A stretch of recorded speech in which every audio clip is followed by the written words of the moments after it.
मुअज़्ज़ज़ सामईन किराम हाज़रीन और नाज़रीन अस्सलामु अलैकुम वरहमतुल्लाहि वबरकातुहु व मग़फ़िरतुहु। अल्हम्दुलिल्लाह अल्हम्दुलिल्लाहि वकफ़ा व सलामुन अला इबादिहिल्लज़ीना इस्तफ़ा। अम्मा बअद फ़अऊज़ु बिल्लाहि मिनश्शैतानिर रजीम बिस्मिल्लाहिर रहमानिर रहीम। व क़तल दाऊद जालूत व आताहुल्लाहुल मुल्क वल हिकमत व अल्लमहु मिम्मा यशा। आमन्तु बिल्लाह सदक़ल्लाहु व मौलाना व सदक़ रसूलुहुन नबियुल अमीनुल मतीनुल करीम व नहनु अला ज़ालिका लमिनश शाहिदीन व शाकिरीन वल्हम्दुलिल्लाहि रब्बिल आलमीन। अल्लाहु रब्बु मुहम्मदिन सल्लल्लाहु अलैहि वसल्लम नहनु इबादु मुहम्मदिन सल्लल्लाहु अलैहि वसल्लम। फ़रिश्ते उन ग़ुलामों की ज़ियारत करते हैं, फ़रिश्ते उन ग़ुलामों की ज़ियारत करते हैं जो मुहम्मद मुस्तफ़ा की इताअत करते हैं। हवा भी उनके कच्चे मकानों से आहिस्ता गुज़रती है जो दिए की रोशनी में तिलावत करते हैं। मुअज़्ज़ज़ सामईन किराम, खुतबा मसनूना के बाद कुरान मुक़द्दस की बहुत ही मशहूर व मारूफ़ आयत मुक़द्दस पढ़ कर के मैंने अपने आप को मुशर्रफ़ किया, तमाम हाज़रीन नाज़रीन को भी मुशर्रफ़ किया। ये आयत मुक़द्दस कुरान मुक़द्दस की दूसरे सिपारा में मौजूद है। आयत नंबर 250 पे ये आयत मुक़द्दस मौजूद है। दोस्तों और बुज़ुर्गों, आज मैं हज़रत दाऊद अलैहिस्सलाम और हज़रत तालूत के वाक़यात को हाज़रीन किराम के पेश खिदमत करने की कोशिश कर रहा हूँ। हज़रत दाऊद अलैहिस्सलाम एक अल्लाह के नबी ऐसे गुज़रे हैं जो गरीब मुफलिस ख़ानदान से आते थे, गरीब मुफलिस ख़ानदान से ताल्लुक़ रखते थे। उनकी तिजारत क्या थी, उनका बिजनेस क्या था? वो बकरियां को चरा करके उसकी उजरत से अपनी ज़िंदगी को बसर करते थे और अल्लाह ने उनको वो ताकत व क़ुव्वत, वो मुअजिज़ा अता किया था कि वो लोहे को छूते थे तो लोहा उनके हाथ में मोम बन जाता था, मतलब वो लोहा गल जाता था उनके हाथ में। तो उससे ज़ेरा बनाते थे वो हज़रत दाऊद अलैहिस्सलाम। ज़ेरा एक लिबास का नाम है जिसे पहन करके मुजाहिदीन मैदान जंग में जाते हैं जंग करने के लिए। उसको बना करके हज़रत दाऊद अलैहिस्सलाम बेचते थे और उसकी उजरत से अपनी ज़िंदगी को बसर करते थे। ये मोजज़ा था हज़रत दाऊद अलैहिस्सलाम का, और जानवरों की बोली भी जानते थे हज़रत दाऊद अलैहिस्सलाम। दोस्तों और बुज़ुर्गों, जब तालूत बादशाह बन गए हैं बनी इसराइल के, हज़रत शमूएल ने उनको बादशाह बना दिया अल्लाह के हुक्म से। दोस्तों और बुज़ुर्गों, तो हज़रत तालूत के दौर में बनी इसराइल के लोग एक बादशाह जो कुफ़ार व मुशरिकीन था जिसका नाम जालूत था, उस बादशाह से बनी इसराइल के लोग बहुत थर्राते थे, काँपते थे, डरते थे, खौफ खाते थे। इसलिए कि जालूत बादशाह एक बहुत ही लंबा चौड़ा ताकतवर बादशाह था जिसे लोग देख कर के डरते थे।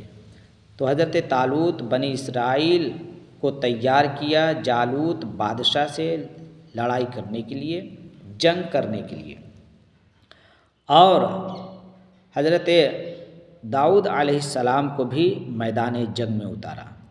जब दाऊद अलैहिस्सलाम मैदान जंग के लिए आ रहे थे तो वो बीमारी के हालात में थे। बीमारी की वजह से उनके चेहरे का रंग ज़र्द पड़ रहा था, पीला हो रहा था। जब वो मैदान जंग के लिए आ रहे थे तो रास्ते में एक पत्थर ने उनको आवाज़ दी कि ए दाऊद अलैहिस्सलाम, आप मुझे उठा लें, मैं मूसा अलैहिस्सलाम का पत्थर हूँ। तो हज़रत दाऊद अलैहिस्सलाम ने उस पत्थर को उठा लिया। उसके बाद जब आगे बढ़ते हैं तो फिर दूसरा पत्थर आवाज़ लगाई, ए दाऊद अलैहिस्सलाम, आप मुझे भी उठा लें, मैं हारून अलैहिस्सलाम का पत्थर हूँ। हज़रत दाऊद अलैहिस्सलाम दूसरे पत्थर को भी उठा लिया। फिर आगे बढ़ते हैं तो एक पत्थर ने और अर्ज़ की, ए दाऊद अलैहिस्सलाम, आप मुझे भी उठा लें, मैं जालूत का कातिल हूँ, मैं जालूत को ख़त्म करने वाला हूँ। तो हज़रत दाऊद अलैहिस्सलाम ने तीसरे पत्थर को भी उठा लिया। दोस्तों और बुज़ुर्गों, जब हज़रत तालूत ने देखा कि बनी इसराइल के लोग मैदान जंग में भी जालूत बादशाह से डर रहे हैं, खौफ खा रहे हैं, थर्रा रहे हैं, काँप रहे हैं, तो हज़रत तालूत ने ये ऐलान फरमाया, ये ऐलान कर दिया, जो भी जालूत को ख़त्म कर देगा, मार देगा, तो मैं उसको अपनी आधी सल्तनत, आधी बादशाहत दे दूँगा और साथ साथ अपनी लड़की का भी निकाह उसके साथ मैं पढ़वा दूँगा। दोस्तों और बुज़ुर्गों, तो हज़रत दाऊद अलैहिस्सलाम आगे आए मैदान जंग में। हज़रत दाऊद अलैहिस्सलाम जो ही आगे आए तो उनके हाथ में कुछ नहीं था। उनके हाथ में न तीर, न तलवार, न ढाल, कुछ नहीं था, बल्कि उनके हाथ में एक गुलेल था। उस गुलेल से तीनों पत्थरों को एक ही मर्तबा में जालूत बादशाह को मारा हज़रत दाऊद अलैहिस्सलाम ने। जो ही मारा तो पत्थर जालूत बादशाह के जाके पेशानी पे लगता है। वो पत्थर जालूत जैसे बादशाह को एक ही मर्तबा में चिथड़ा चिथड़ा उसके दिमाग को कर दिया, उसके दिमाग का पास कर दिया, ख़त्म कर दिया। उसके दिमाग से पीछे निकल कर के वो पत्थर 300 जालूतियों को ख़त्म कर दिया। सिर्फ जालूती ही को नहीं ख़त्म किया, बल्कि 300 जालूतियों को, 300 कुफ़ार व मुशरिकीन को वो तीनों पत्थर ख़त्म कर दिया। वो तीनों पत्थर के ये असर थे दोस्तों और बुज़ुर्गों। और हज़रत दाऊद अलैहिस्सलाम उस जालूत को घसीट करके हज़रत तालूत बादशाह की बारगाह में ला कर के रख दिया।